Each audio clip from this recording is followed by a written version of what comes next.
describe. Growing up, I was the only child in a family of artists. My parents were always busy with their creative work, leaving me with plenty of time to play the rogue. I was a little red-headed ball of energy, and from a young age, I loved to joke and prank my parents and their friends, whether it was acting like a zombie or playing dead on the floor. By the time I was 6 years old, I was already pulling the fire alarm for fun, cutting my parents' hair in their sleep, and secretly turning up the thermostat. Although I could be a handful, I was able to get out of trouble with my charming smile and big, pleading eyes. Surprisingly, I didn't have any issues at school either. Many of my classmates found me hilarious, and I had a talent for creating a fun atmosphere wherever I went. Of course, not everyone appreciated my sense of humor, especially the teachers, who were often the target of my pranks. But I never went too far, and they always forgave me in the end. Things were going great for me until we went to high school. Suddenly, my jokes started to seem childish and annoying to my classmates, and I became bored and stopped playing pranks. Around that time, a new student named David showed up at our school. He was a football star whose parents had just moved into our neighborhood. With trainers watching over him, clubs hunting for him, and a personal fan club of cheerleaders, David was the quintessential jock with a perfect reputation. I couldn't resist the opportunity to pull a trick on him. I started with some classic gags like shock pens, sticky notes, and even a snake in a can. But David didn't even seem to notice. Then I got more creative and put baby powder in his helmet. But it turned out that his fan club wanted to try it on, and one of the cheerleaders ended up getting covered in powder. Of course, it was funny, but I wanted to get him. So I decided to break out the heavy artillery. I set up slime buckets above the door of the locker room, and when the football team walked in, they all got covered in slime, except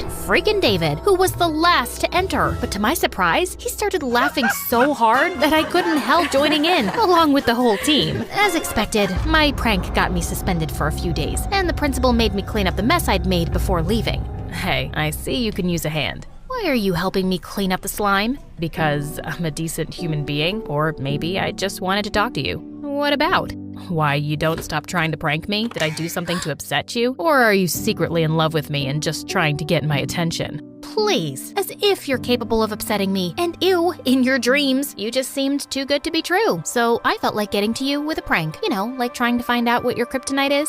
Wow, did you just call me Superman? And my kryptonite is pizza. Really? Ugh, so boring. And beautiful redheaded girls who deny thinking about me. Are there cameras here somewhere? Nope, but I wish there were, so I could relive how you blushed at my words over and over again. I'm getting a call. I gotta take this. I didn't hear anything. It's on silent mode. Yes? Hello? Oh my god, my cat needs CPR. Hold on, Whiskers. I'll be right there. I ran off before things could get more awkward. As I sat at home the next day, thoughts of David filled my mind. Was I really falling for a football star? Ugh, so cliche. Suddenly, I got a text from an unknown number. Hey, look outside, smiley face. David's car was parked near my house, and he was waving at me. Don't you have some cool, masculine-y stuff to do? I thought spending time with a pretty girl might be more fun. You know, I still owe you for helping me clean up that slime. Let's go grab some pizza. Be careful, Joy. I might just fall in love with you after this. I rolled my eyes, but my stomach fluttered. Maybe this cliche wasn't so bad after all. We spent the entire day together, and he opened up as a romantic and attentive guy who had a lot in common with me. Like me, he was hyperactive, which is why his parents enrolled him in football at a young age. Soon, David asked me out on a date, and shortly, we were together. As we walked down the school hallways, I noticed the jealous glares from his cheerleader fan club. The girls tried to spread stupid rumors about me or even prank me, but I just laughed it off. Soon, the cheerleaders even began to imitate me, dyeing their hair red in an attempt to capture his attention. But David only had eyes for me, and he made me feel like I was the only girl in the world. But 3 months into the relationship, I started wondering if David was keeping something from me. I knew he was very busy with his training, but a few times I found out that his football buddies had gone home while he'd disappeared somewhere else. I didn't believe it was about another girl, but something was off, and I started to be cautious. One day, a Tinder notification popped up on his phone. I couldn't read the message, but it made me feel uneasy. I didn't want to confront him about it directly because I knew he would brush it off as nothing, and I would believe him. So, I decided to create a fake Tinder account and play a prank on him. If he had nothing to hide, we would both have a good laugh and move on. I posed on Tinder as a young artist with a red ponytail and soon matched with David. We exchanged messages, and he suggested a date. At that moment, I realized he might actually be cheating on me. It was no longer a joke. Okay, let's find out who you really are, David. David. I wore makeup, a wig, violet contact lenses, and clothes to look like my fake Tinder profile. We met at the cafe, and he was in his best mood. To avoid revealing my real voice, I pretended to be less talkative. He led the conversation, but sometimes he would stop speaking, gaze admirably into my eyes, and touching my hand. And I was getting angrier by the second. It was time to tell him he'd been caught. Suddenly, a beautiful girl with curly carrot hair rushed to our table, and David turned white.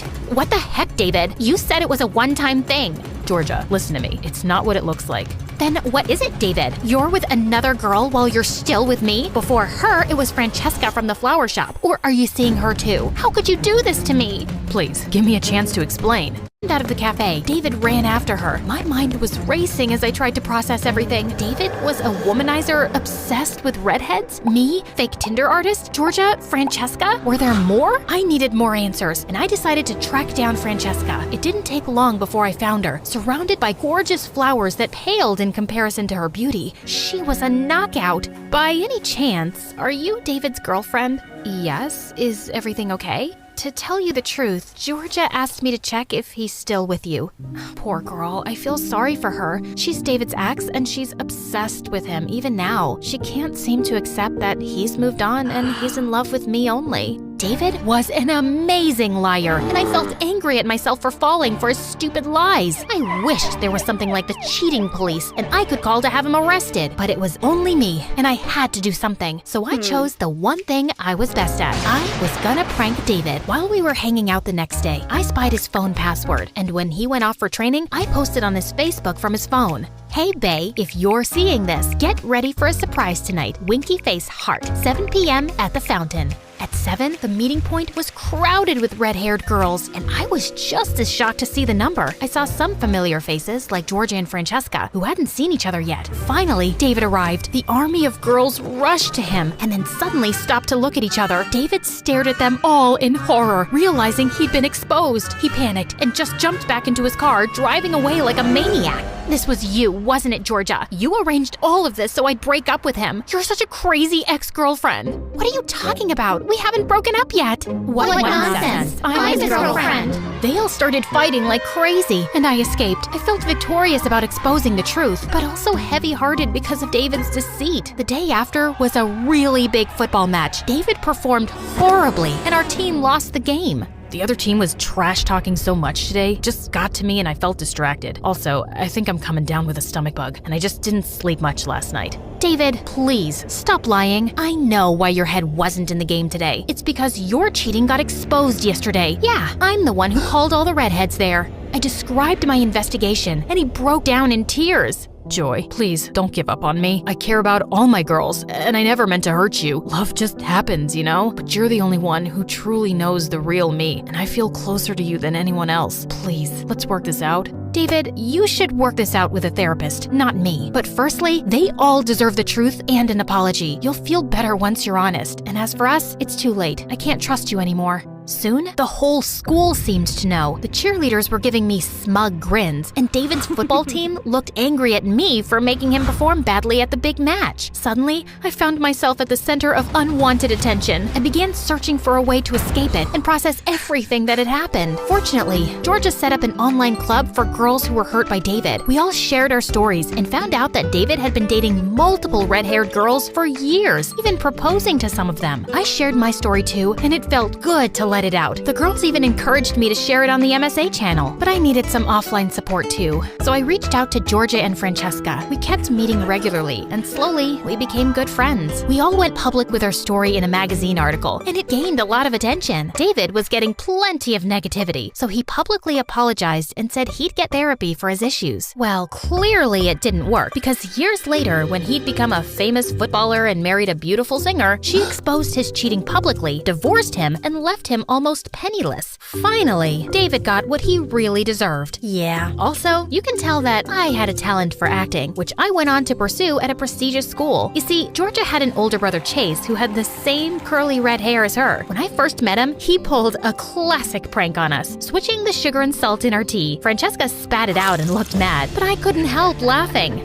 You better watch out, or you'll wake up the pranking dragon in me. Challenge accepted. From that day on, Chase always found a way to be around us, and we had a blast playing pranks on each other. One day at the premiere of my first feature film, Chase said he had to talk to me about something important. I'm so proud of you, and you fill up my life with joy, Joy. I'm in love with you. Chase, wow.